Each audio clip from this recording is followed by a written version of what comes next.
मित्रों, क्या उत्तर प्रदेश मिनी पाकिस्तान बन चुका है? क्या उत्तर प्रदेश को मिनी पाकिस्तान बोला जा सकता है? अब आप सोचेंगी मैं ऐसा क्यों कह रहा हूं, तो आपको बताना चाहूंगा कि उत्तर प्रदेश को मिनी पाकिस्तान मैं नहीं बोल रहा हूं, बल्कि सोशल मीडिया पर कई सारे लोग उत्तर प्रदेश को मिनी पाकिस्तान बता रहे हैं। और उनके ऐसा कहने के पीछे का कारण है भाजपा के एक नेता द्वारा दिया गया विवादित बयान। मित्रों, महाराष्ट्र सरकार में मंत्री और भाजपा नेता नीतीश नारायण राणे ने अभी अभी कुछ ऐसा कहा है जिसको लेकर बहुत बड़ा बवाल खड़ा हो गया है।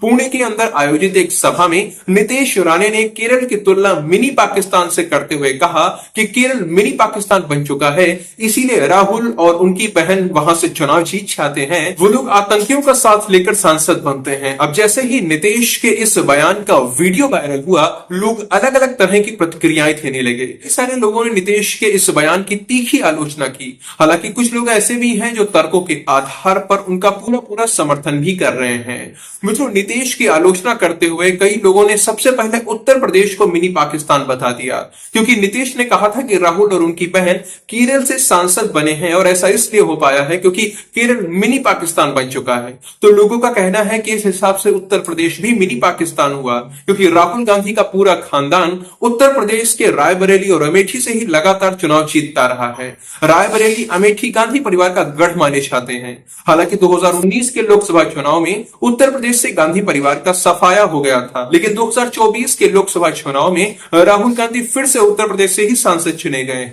उन्होंने इस बार अपनी मां सोनिया के संसदीय क्षेत्र रायबरेली से चुनाव लड़ा था। वो जीत भी गए, जीतकर सांसद बन गए, संसद पहुंच गए।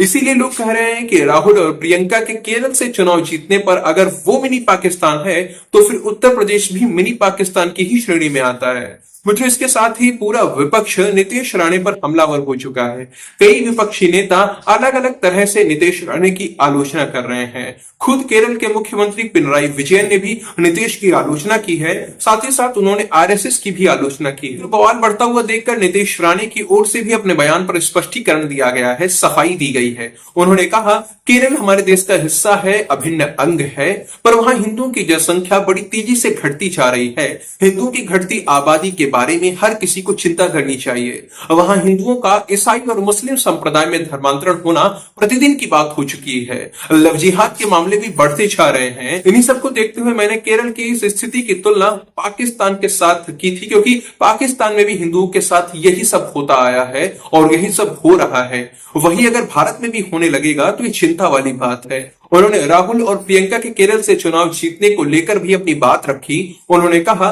कि उन्होंने जो भी बोला है वो सब कुछ तथ्यों के आधार पर बोला है। आप पता कर लीजिए कि केरल के वायनाड संसदीय चुनाव क्षेत्र से किन लोगों ने राहुल का समर्थन किया, किन लोगों ने प्रियंका को जीतने में सहायता की है। नीतीश राणे के इस बयान की आलोचना तो बहुत सारे लोग कर रहे हैं, लेकिन कई सारे लोग ऐसे भी हैं जो उनका समर्थन भी कर रहे हैं। उनका समर्थन करने वालों का कहना है कि नीतीश राणे ने कुछ भी गलत नहीं कहा है। पिछले साल मई 2023 में रिलीज हुई फिल्म द केरला स्टोरी, जिसने की पूरे देश को हिलाकर रख दिया था, उस फिल्म में केरल की इसी सच्चाई को दिखाया गया है। उस फिल्म के निर्माता और निर्देशक ऐसे ही कोई काल्पनिक कहानी नहीं दिखा रहे थे, बल्कि उन्होंने जो भी बताया है, जो भी फिल्म में दिखाया है, उसके पीछे उनकी एक लंबी रिसर्च थी। उन्होंने पूरे साक्ष्यों के साथ अपनी फिल्म को प्रस्तुत किया है। और वहां फिल्म में तो केवल एक शालिनी उन्नीकृष्णन की कहानी दिखाई गई थी, लेकिन उन्होंने ये भी बताया है कि किस तरह से ऐसे ही हजारों लड़कियां लगातार धर्मांतरण और लव जिहाद का शिकार हो रही हैं। लोग आतंकवाद की राह पर निकल रहे हैं। तो नीतीश राणे ने जो भी कहा है वो गलत नहीं हो सकता है। उनका कहने का तरीका शायद गलत हो। हालांकि कुछ लोग ऐसे भी हैं जो नीतीश के, राहुल और प्रियंका के आतंकियों के समर्थन के कारण वायनाड से चुनाव जीतने वाले बयान का भी पूरा पूरा समर्थन कर रहे हैं। नीतीश राणे राहुल पर यह आरोप लगाने वाले पहले व्यक्ति नहीं हैं। उनसे पहले स्मृति ईरानी ने भी कहा था कि राहुल गांधी वायनाड से चुनाव जीतने के लिए आतंकी संगठन पीएफआई की मदद ले रहे हैं। तो यहाँ पर मैंने आपको दोनों पक्षों की बातें बता दी हैं। आपके हिसाब से यहाँ पर कौन सही है? क्या नीतीश ने जो भी बोला है उसे सही माना जा सकता है, या फिर उनकी आलोचना करने वाले सही बोल रहे हैं? आप नीतीश के बयान को किस तरह से देखते हैं? जो आपके मन में विचार आ रहे हैं वो आप कमेंट सेक्शन में लिखकर बता सकते हैं।